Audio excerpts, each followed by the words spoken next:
ಈ ಥರದ ಒಂದು ಸಿನಿಮಾ ದರ್ಶನ್ ರಂತಹ ಅದ್ಭುತವಾದಂತಹ ನಟರಿಗೆ ಬೇಕಾಗಿತ್ತು. ಚಾಲೆಂಜಿಂಗ್ ಸ್ಟಾರ್ ದರ್ಶನ್ ಅವರ ಅಭಿಮಾನಿಗಳಿಗೆ ತಲೆ ಎತ್ತಿ ಮೆರೆಯುವಂತಹ ಸಿನಿಮಾ. ತೆರೆಯ ಹಿಂದೆ ಕೆಲಸ ಮಾಡಿರುವಂತಹ ಪ್ರತಿಯೊಬ್ಬರ ಶ್ರಮಕ್ಕೂ ಬೆಲೆ ಸಿಕ್ಕಿದೆ ಅಂತಾನೆ ಹೇಳ್ಬೋದು. ಚಿತ್ರದ ಫಸ್ಟ್ ಹಾಫ್ ಎಕ್ಸ್ಟ್ರಾರ್ಡಿನರಿ ಅಂತಾನೆ ಹೇಳ್ಬೋದು. ಗೂಸ್ ಬಂಪ್ಸ್ ಅಷ್ಟೇ, ಬೇರೆ ಮಾತೇ ಇಲ್ಲ. ಇನ್ನು ಸ್ನೇಹಿತರೆ, ಈ ಸಿನಿಮಾದಲ್ಲಿ ಅಣ್ಣ ಅವರಿಗೆ ಡಿ ಬಾಸ್ ದೊಡ್ಡದಾಗಿ ಟ್ರಿಬ್ಯೂಟ್ ಅನ್ನ ಕೂಡ ಕೊಟ್ಟಿದ್ದಾರೆ. ಗಂಡ್ಸು ಬೆವರು ಸುರಿಸ್ಬೇಕು, ಜೊಲ್ ಸುರಿಸಬಾರ್ದು.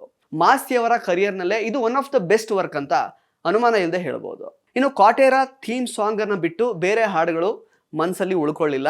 ನಮಸ್ಕಾರ ಸ್ನೇಹಿತರೆ, ನ್ಯಾಷನಲ್ ಟಿವಿಯ ಸಿನಿಮಾ ರಿವ್ಯೂ ಸೆಗ್ಮೆಂಟ್ಗೆ ಸ್ವಾಗತ. ನಾನು ಸುಜಯ್ ರಾಜ್. ಸ್ನೇಹಿತರೆ, ಚಾಲೆಂಜಿಂಗ್ ಸ್ಟಾರ್ ದರ್ಶನ್ ಅಭಿನಯದ ತರುಣ್ ಕಿಶೋರ್ ಸುಧೀರ್ ನಿರ್ದೇಶನವಿರುವ ಕಾಟೇರಾ ಸಿನಿಮಾದ ರಿವ್ಯೂ ಮಾಡ್ತಾ ಇದ್ದೀವಿ. ಹಾಗಾಗಿ ಈ ವಿಡಿಯೋನ ಕಂಪ್ಲೀಟ್ ಆಗಿ ನೋಡಿ. ಸ್ನೇಹಿತರೆ, ನಾನು ಕಾಟೇರಾ ಸಿನಿಮಾ ನೋಡಿ ಈಗ ಆಲ್ಮೋಸ್ಟ್ 1 ಗಂಟೆ ಆಯಿತು. ಸಿನಿಮಾ ನೋಡಿ ನನಗಾಗಿರುವಂತಹ ಅನುಭವವನ್ನು ಪದಗಳಲ್ಲಿ ಬರೆದು ಆರ್ಟಿಕ್ಯುಲೇಟ್ ಮಾಡೋದಕ್ಕೆ ಇನ್ನೂ ಸಂಪೂರ್ಣವಾಗಿ ಸಾಧ್ಯ ಆಗ್ತಾ ಇಲ್ಲ. ಆದರೂ ಕೂಡ ವಿಮರ್ಶೆ ಆದಷ್ಟು ಬೇಗ ಮಾಡಬೇಕು ಅನ್ನುವಂತಹ ಕಾರಣಕ್ಕೆ ನಿಮ್ಮ ಎದುರು ಕೂತ್ಕೊಂಡಿದ್ದೀನಿ. ಒಂದು ಅಪ್ಪಟ ಕನ್ನಡ ಸಿನಿಮಾ ನೋಡಿ ಇತ್ತೀಚಿನ ದಿನಗಳಲ್ಲಿ ಇಷ್ಟು ಖುಷಿ ಪಡ್ತಾ ಇರೋದು ಈ ಸಿನಿಮಾ ನೋಡಿದ ಮೇಲೆನೆ.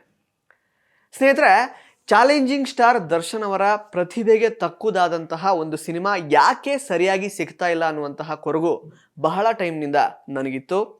ಅದ್ಭುತವಾದಂತಹ ಪೊಟೆನ್ಷಿಯಲ್ ಇದ್ರೂ ಕೂಡ ತಮ್ಮ ಪರ್ಫಾರ್ಮೆನ್ಸ್ ಮೂಲಕ ಅವರು ಮಾಡುವಂತಹ ಪ್ರತಿ ಸಿನಿಮಾದಲ್ಲೂ ಅವರ ಅಭಿಮಾನಿಗಳನ್ನ ಗೆಲ್ತಾ ಇದ್ರು ಕೂಡ ಎಲ್ಲೋ ಒಂದು ಕಡೆ ಡ್ಯಾನ್ಸ್, ಫೈಟ್ಸ್, ಡೈಲಾಗ್ಸ್ ಈ ರೀತಿ ಕಮರ್ಷಿಯಲ್ ಮತ್ತು ಸಿದ್ಧ ಸೂತ್ರ ಇರುವಂತಹ ಸಿನಿಮಾಗಳಿಗೇನೆ ಅವರು ರಿಸ್ಟ್ರಿಕ್ಟ್ ಮಾಡ್ಕೊಳ್ತಾ ಇದ್ದಾರಲ್ಲ ಅನ್ನುವಂತಹ ಕೊರಗು ಕಾಡ್ತಾ ಇತ್ತು. ಚಿನ್ನವನ್ನು ಮಾರುವ ಬುದ್ಧಿವಂತರ ಆಯ್ಕೆ Hindustan gold company. Hindustan gold company ಇದು ನಿಮ್ಮ ಕಂಪನಿ ಅಲ್ಲ, ನಮ್ಮೆಲ್ಲರ ಕಂಪನಿ. ಅವರ ಪರ್ಫಾರ್ಮೆನ್ಸ್ ಎಲ್ಲ ಸಿನಿಮಾಗಳಲ್ಲೂ ಅದ್ಭುತವಾಗೇ ಇರುತ್ತೆ, ಅದರಲ್ಲಿ 2 ಮಾತಿಲ್ಲ. ಆದರೆ ಒಂದಿಡೀ ಸಿನಿಮಾ ಆಗಿ ದರ್ಶನ್ ಅವರ ಸಿನಿಮಾ ಯಾವಾಗ ಅದ್ಭುತ ಅಂತ ಅನ್ನಿಸ್ಕೊಳ್ಳುತ್ತೋ ಅಂತ ನಾನು ಕಾತುರದಿಂದ ಕಾಯ್ತಾ ಇದ್ದೆ. ಈಗ ಈ ಎಲ್ಲ ಕೊರಗನ್ನ, ಕಾಯುವಿಕೆಯನ್ನ ಕಾಟೇರಾ ಸಿನಿಮಾ ಸಂಪೂರ್ಣವಾಗಿ ತೊಡೆದು ಹಾಕಿದೆ. ಈ ಥರದ ಒಂದು ಸಿನಿಮಾ ದರ್ಶನ್ ರಂತಹ ಅದ್ಭುತವಾದಂತಹ ನಟರಿಗೆ ಬೇಕಾಗಿತ್ತು. ಈ ಸಿನಿಮಾ ಮೂಲಕ ನಿರ್ದೇಶಕ ತರುಣ್ ಸುಧೀರ್ ಮೇಲೆ ರಾಬರ್ಟ್ ಸಿನಿಮಾ ನಂತರ ಹುಟ್ಟಿದ್ದಂತಹ ನಂಬಿಕೆ ಕೂಡ ನನಗೆ ದುಪ್ಪಟ್ಟಾಯಿತು. ಸ್ನೇಹಿತರೆ, ಕಾಟೇರಾ ಸಿನಿಮಾ ನಮ್ಮ ನೆಲದ ಕಥೆ ಇರುವಂತಹ, ಕನ್ನಡದ ಆತ್ಮವನ್ನೇ ಕಥಾವಸ್ತುವಿನಲ್ಲಿ ಹೊದ್ದುಕೊಂಡಿರುವಂತಹ out and out Kannada cinema. Challenging star Darshan ಅವರ ಅಭಿಮಾನಿಗಳಿಗೆ ತಲೆ ಎತ್ತಿ ಮೆರೆಯುವಂತಹ ಸಿನಿಮಾ. ಕನ್ನಡ ಸಿನಿಮಾ ಪ್ರೇಮಿಗಳಿಗೆ ನಮ್ಮಲ್ಲೂ ಇಂತಹ ಸಿನಿಮಾ ಬಂದಿದೆ ನೋಡ್ರು ಅಂತ ಎದೆ ಉಬ್ಬಿಸಿ ಹೇಳಿಕೊಳ್ಳುವಂತಹ ಸಿನಿಮಾ. ಇನ್ನು ಸ್ನೇಹಿತರೆ, ಒಬ್ಬ ನಟ ಸ್ಟಾರ್ ಆಗೋದಕ್ಕೆ ಒಂದು ಸಿನಿಮಾ ಗೆಲುವು ಬಹಳ ಇಂಪಾರ್ಟೆಂಟ್ ಆಗಿರುತ್ತೆ. ಆದರೆ ಆಗ ಆ ಸಿನಿಮಾದ ತೆರೆಯ ಹಿಂದೆ ಕೆಲಸ ಮಾಡಿರೋರ ಬಗ್ಗೆ ಯಾರೂ ಕೂಡ ತಲೆ ಕೆಡಿಸ್ಕೊಂಡಿರಲ್ಲ. ಆ ನಟ ಸ್ಟಾರ್ ಆಗೋದಕ್ಕೆ ಅವರ ಕಾಂಟ್ರಿಬ್ಯೂಷನ್ ಎಷ್ಟು ಮುಖ್ಯ ಅನ್ನೋದು ಯಾರಿಗೂ ಬೇಕಾಗಿರಲ್ಲ. ಆದರೆ ಒಬ್ಬ ನಟ ಆತ ಸ್ಟಾರ್ ಆದ್ಮೇಲೆ ಕೂಡ ಒಂದು ಸಿನಿಮಾ ಗೆದ್ದಾಗ ಮಾತ್ರ ಆ ಸಿನಿಮಾ ಹಿಂದೆ ಇರುವವರ ಇಂಪಾರ್ಟೆನ್ಸ್ ಅರ್ಥ ಆಗುತ್ತೆ. ಈ ಕಾಟೇರಾ ಸಿನಿಮಾದ ಗೆಲುವಿನ ಹಿಂದೆ, ತೆರೆಯ ಹಿಂದೆ ಕೆಲಸ ಮಾಡಿರುವಂತಹ ಪ್ರತಿಯೊಬ್ಬರ ಶ್ರಮಕ್ಕೂ ಬೆಲೆ ಸಿಕ್ಕಿದೆ ಅಂತಾನೆ ಹೇಳ್ಬೋದು. ಒಂದು ಸಿನಿಮಾ ಗೆಲುವಿಗೆ ಹೀರೋ ಎಷ್ಟು ಮುಖ್ಯನೋ, ಕಲಾವಿದರು ಎಷ್ಟು ಮುಖ್ಯವೋ ಅದಕ್ಕಿಂತ ಹೆಚ್ಚು ಇಂಪಾರ್ಟೆಂಟ್ ಆ ಸಿನಿಮಾದ ಕಥೆ, ಕಂಟೆಂಟ್, ನಿರ್ದೇಶನ, ಬರವಣಿಗೆ, ಟೆಕ್ನಿಕಲ್ ಟೀಮ್ ಅನ್ನೋದು ಮತ್ತೊಂದು ಸಲ ಸಾಬೀತಾಗಿದೆ. ಈ ಸಿನಿಮಾದ ತೆರೆಯ ಹಿಂದೆ ಕೆಲಸ ಮಾಡಿರುವಂತಹ ಪ್ರತಿಯೊಬ್ಬರು ಕೂಡ ಕನ್ನಡ ಚಿತ್ರರಂಗದ ಅಸೆಟ್ ಅಂತ ಹೇಳಿದ್ರೆ ತಪ್ಪಾಗಲ್ಲ. ಇನ್ನು ಸ್ನೇಹಿತರೆ, ಒಂದು ಸಿನಿಮಾ ಅಂದಮೇಲೆ ಅದರ 1 ಲೈನ್ ಕಥೆ ಅಥವಾ 1 ಲೈನ್ ಸ್ಟೋರಿ ತುಂಬ ಸರಳವಾಗಿರುತ್ತೆ. ಆದರೆ ಆ ಕಥೆ ನಡುವಿನ ಪ್ಯಾಕೇಜಿಂಗ್ ಅಥವಾ ಹೂರಣ ಹೇಗಿರುತ್ತೆ ಅನ್ನೋದು ಆ ಸಿನಿಮಾದ ತಾಕತ್ತನ್ನು ತೋರಿಸುತ್ತೆ.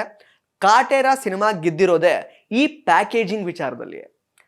ಸ್ನೇಹಿತರೆ, ಇವಾಗ ಡೈರೆಕ್ಟ್ ಆಗಿ ಸಿನಿಮಾದ ಪಾಸಿಟಿವ್ ಅಂಶಗಳ ಕಡೆ ಗಮನ ಹರಿಸೋಣ. ಟ್ರೈಲರ್ ಅಲ್ಲಿ ನೀವು ಆಗ್ಲೇ ನೋಡಿರ್ತೀರಾ. ಟ್ರೈಲರ್ ಅಲ್ಲಿ ತೋರಿಸಿರೋ ಹಾಗೆ ಇದು ರೈತರ ಕಥೆ. ಆದ್ರೆ ಬರೀ ರೈತನ ಸುತ್ತ ಅಷ್ಟೇ ನಡೆಯುವಂತಹ ಕಥೆ ಈ ಸಿನಿಮಾದಲ್ಲಿರುತ್ತಾ? ಇಲ್ಲ. ಜಾತಿ ತಾರತಮ್ಯ ಎನ್ನುವಂತಹ ಒಂದು ಸೆನ್ಸಿಟಿವ್ ಇಶ್ಯೂ ಬಗ್ಗೆ ಕೂಡ ಈ ಸಿನಿಮಾದಲ್ಲಿ ಬಹಳ ಅಚ್ಚುಕಟ್ಟಾಗಿ ಅಡ್ರೆಸ್ ಮಾಡಿದ್ದಾರೆ. ಇದು ಈ ಸಿನಿಮಾದ ಸರ್ಪ್ರೈಸ್ ಎಲಿಮೆಂಟ್ ಕೂಡ ಹೌದು. ಇದನ್ನ ನಾನು ಎಕ್ಸ್ಪೆಕ್ಟ್ ಮಾಡಿರಲೇ ಇಲ್ಲ. ಇನ್ನು ಚಿತ್ರದ ಕಥೆ ನಡೆಯೋದು 70ರ ದಶಕದಲ್ಲಿ. ಬಳಸ್ತಾ ಇರುವಂತಹ ಭಾಷೆಯಿಂದ ಹಿಡಿದು, ಹಾಕಿರುವಂತಹ ಬಟ್ಟೆಯಿಂದ ಹಿಡಿದು, ಸೃಷ್ಟಿ ಮಾಡಿರುವಂತಹ ಬ್ಯಾಕ್ ಡ್ರಾಪ್ ಇಂದ ಹಿಡಿದು ಎಲ್ಲದರಲ್ಲೂ ಕೂಡ ಸಾಕಷ್ಟು ಅಥೆಂಟಿಸಿಟಿ ಇದೆ. ಯಾವುದೋ ಆ ಕಾಲದ ಹಳ್ಳಿಯಲ್ಲೇ ಸಿನಿಮಾವನ್ನ ನಾವು ನೋಡ್ತಾ ಇದ್ದೀವಿ, ಆ ಕಾಲದಲ್ಲೇ ನಾವು ಇದ್ದೀವಿ ಅನ್ನೋ ಥರ ಭಾವನೆಯನ್ನ ಈ ಸಿನಿಮಾ ಮೂಡಿಸುತ್ತೆ. ಕುಮಾರ್ ಗೋವಿಂದ್ ಅವರು, ಶ್ರುತಿ ಅವರು, ಪದ್ಮಾ ವಾಸಂತಿ ಅವರು, ಬೀರಾದಾರ್ ಅವರು, ಒಂದಲ್ಲ ಎರಡಲ್ಲ ಖ್ಯಾತಿಯ ರೋಹಿತ್ ಅವರು, ಅಚ್ಯುತ್ ಕುಮಾರ್ ಅವರು ಪ್ರತಿಯೊಬ್ಬರು ಕೂಡ ತಮ್ಮ ಪಾತ್ರವನ್ನ ಅದ್ಭುತವಾಗಿ ಆಕ್ಟ್ ಮಾಡಿದ್ದಾರೆ. ಚಿತ್ರದ ಫಸ್ಟ್ ಹಾಫ್ ಎಕ್ಸ್ಟ್ರಾರ್ಡಿನರಿ ಅಂತಾನೆ ಹೇಳ್ಬೋದು. ಫಸ್ಟ್ ಹಾಫ್ ಅಲ್ಲಿ ಬರುವಂತಹ ಸ್ಟೈನ್ಲೆಸ್ ಸ್ಟೀಲ್ ಸೀನ್ ಮತ್ತು ಇಂಟರ್ವಲ್ ಬ್ಲಾಕ್ನಲ್ಲಿ ಓಲೆಮಾರಿ ಜಾತ್ರೆಯಿಂದ ಕಡಿದ ಕೋಣದ ರಕ್ತವನ್ನ ಒಂದೂರಿನಿಂದ ಇನ್ನೊಂದು ಊರಿಗೆ ತರುವಂತಹ ಎಂಟೈರ್ ಸೀಕ್ವೆನ್ಸ್ ಗೂಸ್ ಬಂಪ್ಸ್ ಅಷ್ಟೇ, ಬೇರೆ ಮಾತೇ ಇಲ್ಲ. ಈ ಸೀಕ್ವೆನ್ಸ್ ನಲ್ಲಿ ದರ್ಶನ್ ಅವರ ಅಭಿನಯ, ಈ ಸೀನ್ನ ಸ್ಟೇಜಿಂಗ್, ರೈಟಿಂಗ್, ಫೈಟ್ ಕೊರಿಯೋಗ್ರಫಿ ಎಲ್ಲವೂ ಕೂಡ ಬಹಳ ಹೊಸತಾಗಿದೆ ಮತ್ತು ಔಟ್ ಆಫ್ ದ ಬಾಕ್ಸ್ ಅಂತಾನೆ ಹೇಳ್ಬೋದು. ಇನ್ನು ಸೆಕೆಂಡ್ ಹಾಫ್ ಅಲ್ಲಿ ಬೀರಾದಾರ್ ಅವರ ಹಿರಣ್ಯಕಶಿಪು ನಾಟಕದ ಸೀನ್ ಬರುತ್ತೆ. ಈ ಒಂದು ಸೀನ್ ಮತ್ತೆ ಆ ಇಂಟರ್ವಲ್ ಬ್ಲಾಕ್ ಅಲ್ಲಿ ಒಂದು ಸೀನ್ ಬರುತ್ತಲ್ಲ, ಈ ಎರಡೂ ಸೀನ್ಗಳು ದರ್ಶನ್ ಅವರ ಸಿನಿಮಾ ಕೆರಿಯರ್ನಲ್ಲೇ ಬಹಳ ಕಾಲ ಚರ್ಚೆಗೆ ಒಳಪಡುತ್ತವೆ ಅಂತ ಕನ್ಫರ್ಮ್ ಆಗಿ ಹೇಳ್ಬೋದು. ಈ ಎರಡು ಸೀನ್ಗಳು ಮಾತ್ರ ತುಂಬಾನೇ ಫೇವರೇಟ್ ಸೀನ್ಸ್ ಆಗಿರುತ್ತೆ ಕನ್ನಡ ಸಿನಿಮಾ ಪ್ರೇಮಿಗಳಿಗೆ ಅಂತ ಕನ್ಫರ್ಮ್ ಆಗಿ ಹೇಳ್ಬೋದು. ಇನ್ನು ಸ್ನೇಹಿತರೆ, ಚಿತ್ರ ಪ್ರೀ ಕ್ಲೈಮ್ಯಾಕ್ಸ್ ಹಂತಕ್ಕೆ ಬರುವಾಗ ಆಲ್ಮೋಸ್ಟ್ ಪ್ರೆಡಿಕ್ಟಬಲ್ ಆಗುತ್ತೆ, ಆದ್ರೆ ಎಂಗೇಜಿಂಗ್ ಆಗಿರುತ್ತೆ, ಎಲ್ಲೂ ಕೂಡ ಬೋರ್ ಹೊಡ್ಸಲ್ಲ. And of course climax Darshan ಅವರ ಯೂಶುವಲ್ ಹೊಡಿ ಬಡಿ ಸಿನಿಮಾಗಳಲ್ಲಿ ಇರುವಂತಹ ಕ್ಲೈಮ್ಯಾಕ್ಸ್ ಅಲ್ಲ, ಒಂದು ಅನ್ಕನ್ವೆನ್ಷನಲ್ ಕ್ಲೈಮ್ಯಾಕ್ಸ್ ಈ ಸಿನಿಮಾದಲ್ಲಿದೆ. ಇದೇ ಈ ಸಿನಿಮಾದ ಬಹಳ ದೊಡ್ಡ ಹೈಲೈಟ್ ಅಂತ ಹೇಳ್ಬೋದು. ಇನ್ನು ಸ್ನೇಹಿತರೆ, ಈ ಸಿನಿಮಾದಲ್ಲಿ ಅಣ್ಣ ಅವರಿಗೆ ಡಿ ಬಾಸ್ ದೊಡ್ಡದಾಗಿ ಟ್ರಿಬ್ಯೂಟ್ ಅನ್ನ ಕೂಡ ಕೊಟ್ಟಿದ್ದಾರೆ. ಅದೇನು ಅಂತ ನಿಮಗೆ ಗೊತ್ತಾಗಬೇಕು ಅಂತಂದ್ರೆ ನೀವು ಈ ಸಿನಿಮಾನ ಥಿಯೇಟ್ರಲ್ಲೇ ನೋಡಬೇಕಾಗುತ್ತೆ. ಅದನ್ನು ನಾನು ಹೇಳಿದ್ರೆ ಅದು ಸ್ಪಾಯ್ಲರ್ ಆಗುತ್ತೆ. ಇನ್ನು ಈ ಸಿನಿಮಾದ ಅವಧಿ 3 ಗಂಟೆ 3 ನಿಮಿಷ ಇದೆ. ಆದರೆ ಎಲ್ಲೂ ಕೂಡ ಬೋರ್ ಆಗದೆ ನೋಡ್ಸ್ಕೊಂಡು ಹೋಗೋದಕ್ಕೆ ಪ್ರಮುಖ ಕಾರಣನೇ ತರುಣ್ ಮತ್ತು ಜಡೇಶ್ ಅವರ ಸ್ಕ್ರೀನ್ ಪ್ಲೇ ಮತ್ತು ಮಾಸ್ತಿ ಅವರ ಖಡಕ್ ಡೈಲಾಗ್ಗಳು. ಗಂಡ್ಸು ಬೆವರು ಸುರಿಸ್ಬೇಕು, ಜೊಲ್ ಸುರಿಸ್ಬಾರ್ದು. ಕರ್ಪೂರ ಹಚ್ಚೋರಿಗೆ ಕುಲುಮೆ ಕಾವು ತಿಳಿಯೋದಿಲ್ಲ. ಊರಲ್ಲಿರೋ ಜನ ಹುಲಿ ಆಗದೆ ಇದ್ರೂ ಪರವಾಗಿಲ್ಲ, ಬಲಿ ಆಗಬಾರ್ದು. ಮಚ್ಚು ಒಡವೆ ಥರ ಕಾಣಬಾರ್ದು, ಒಡೆಯೋ ಥರ ಕಾಣಬೇಕು. ತೋಳಲ್ಲಿ ಬಲ ಇದ್ರೆ ಸಾಲದು, ಗುಂಡಿಗೆಯಲ್ಲಿ ಛಲ ಇರಬೇಕು. ಕಸುಬನ್ನ ಗುರುತಿಸೋದಕ್ಕೆ ಮನುಷ್ಯರು ಹಚ್ಚಿದ ಜ್ಯೋತಿನೇ ಈ ಜಾತಿ. ಈ ಥರದ ಸಾಕಷ್ಟು ಅದ್ಭುತವಾದ ಡೈಲಾಗ್ಗಳನ್ನು ಮಾಸ್ತಿ ಬರೆದಿದ್ದಾರೆ. ಅವರ ಪ್ರತಿ ಡೈಲಾಗ್ನಲ್ಲೂ ಕನ್ನಡತನ ಎದ್ದು ಕಾಣುತ್ತೆ.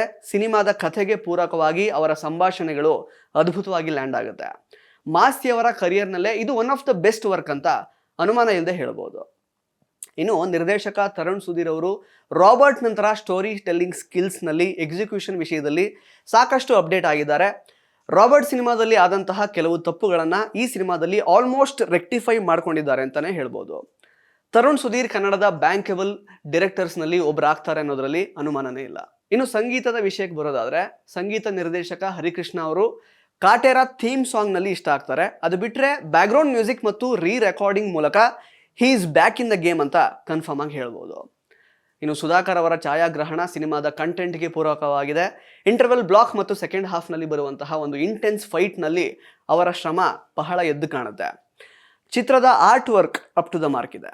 ಇನ್ನು ಚಿತ್ರದ ನೆಗೆಟಿವ್ ಅಂಶಗಳ ಬಗ್ಗೆ ಹೇಳೋದಾದರೆ, ನೆಗೆಟಿವ್ ಅಂತ ಹೇಳಿದರೆ ತುಂಬ ದೊಡ್ಡ ನೆಗೆಟಿವ್ ಅಂಶ ಅಂತ ಏನಲ್ಲ, ಒಂದು ಕೆಲವು ಶಾರ್ಟ್ ಕಮಿಂಗ್ಸ್ ಅಂತ ಹೇಳ್ಬೋದು. ಫಸ್ಟ್ ಹಾಫ್ನಲ್ಲಿ ಹೀರೋ ಹೀರೋಯಿನ್ ಮಧ್ಯೆ ಬರುವಂತಹ 2 ಹಾಡುಗಳು ಅವಶ್ಯಕತೆ ಇರಲಿಲ್ಲ ಅಂತ ಅನ್ನಿಸ್ತು. ಕಥೆ ಒಂದು ಪೇಸ್ನಲ್ಲಿ ಹೋಗ್ತಾ ಇರುತ್ತೆ, ಆದರೆ ಈ ಹಾಡುಗಳಿಂದ ಸ್ವಲ್ಪ ಆ ಪೇಸ್ ಡ್ರಾಪ್ ಆಗುತ್ತೆ. ಇನ್ನು ಕಾಟೇರ ಥೀಮ್ ಸಾಂಗನ್ನು ಬಿಟ್ಟು ಬೇರೆ ಹಾಡುಗಳು ಮನಸ್ಸಲ್ಲಿ ಉಳ್ಕೊಳ್ಳಿಲ್ಲ. ಆರಾಧನಾ ಅವರು ಎಷ್ಟೋ ಸೀನ್ಗಳಲ್ಲಿ ಮಾಲಾಶ್ರೀ ಅವ್ರ ಥರ ಕಾಣ್ತಾರೆ. ಅವರ ಪಾತ್ರಕ್ಕೆ ಗಟ್ಟಿತನ ಇದೆ, ಮರ ಸುತ್ತುವಂತಹ ಪಾತ್ರ ಅಂತೂ ಅಲ್ವೇ ಅಲ್ಲ. ಆದರೆ ಮಾಲಾಶ್ರೀ ಅವರ ನಟನೆ ಅವರಿಗೆ ಇನ್ನೂ ಒಲಿದು ಬಂದಿಲ್ಲ. ಪ್ರಯತ್ನ ಪಟ್ಟಿದ್ದಾರೆ, ಬಟ್ ಇನ್ನೂ ಕೂಡ ಇಂಪ್ರೂವ್ ಆಗೋದಕ್ಕೆ ಸಾಕಷ್ಟು ಅವಕಾಶ ಇದೆ. ಅದು ಬಿಟ್ಟರೆ 107 ಜನರನ್ನ ಒಬ್ಬನೇ ಒಬ್ಬ ವ್ಯಕ್ತಿ ಕೊಂದ ಅನ್ನೋದು ಸ್ವಲ್ಪ ಇಂಪ್ರಾಕ್ಟಿಕಲ್ ಅಂತ ಅನ್ನಿಸ್ತು. ಬಟ್ ಇಟ್ಸ್ ಓಕೆ, ದರ್ಶನ್ ಅವರ ಸಿನಿಮಾ ಅಂತಂದಮೇಲೆ ಇಂಥದ್ದೆಲ್ಲ ಇರುತ್ತೆ. ಅದನ್ನು ಬಿಲೀವಬಲ್ ಆಗಿ ಇಡೀ ತಂಡ ತೋರಿಸಿದೆ. ದರ್ಶನ್ ಅವರನ್ನ ನೋಡುವಾಗ, ಅವ್ರು ಹೊಡೆಯೋದನ್ನು ನೋಡುವಾಗ ಡೆಫಿನೆಟ್ ಆಗಿ ಅವ್ರು ಇಷ್ಟು ಜನನ ಹೊಡಿತಾರೆ ಅಂತ ಅನ್ಸುತ್ತೆ. ಒಟ್ನಲ್ಲಿ ಸ್ನೇಹಿತರೆ, ಓವರ್ ಆಲ್ ಈ ಸಿನಿಮಾ ದರ್ಶನ್ ಅವರ ಅಭಿಮಾನಿಗಳಿಗೆ ಫುಲ್ ಮೀಲ್ಸ್, ಕನ್ನಡ ಸಿನಿಮಾ ಅಭಿಮಾನಿಗಳಿಗೆ ಸಂತೃಪ್ತ ಭಾವ ಕೊಡೋದ್ರಲ್ಲಿ ಅನುಮಾನವೇ ಇಲ್ಲ. ಈ ಸಿನಿಮಾ ಮೂಲಕ ದರ್ಶನ್ ಅವರಿಗೆ ಫ್ಯಾಮಿಲಿ ಆಡಿಯನ್ಸ್ ದೊಡ್ಡ ಮಟ್ಟದಲ್ಲಿ ಬಿಲ್ಡ್ ಆಗ್ತಾರೆ ಅನ್ನೋದ್ರಲ್ಲೂ ಕೂಡ ಅನುಮಾನನೇ ಇಲ್ಲ. ಧನ್ಯವಾದಗಳು.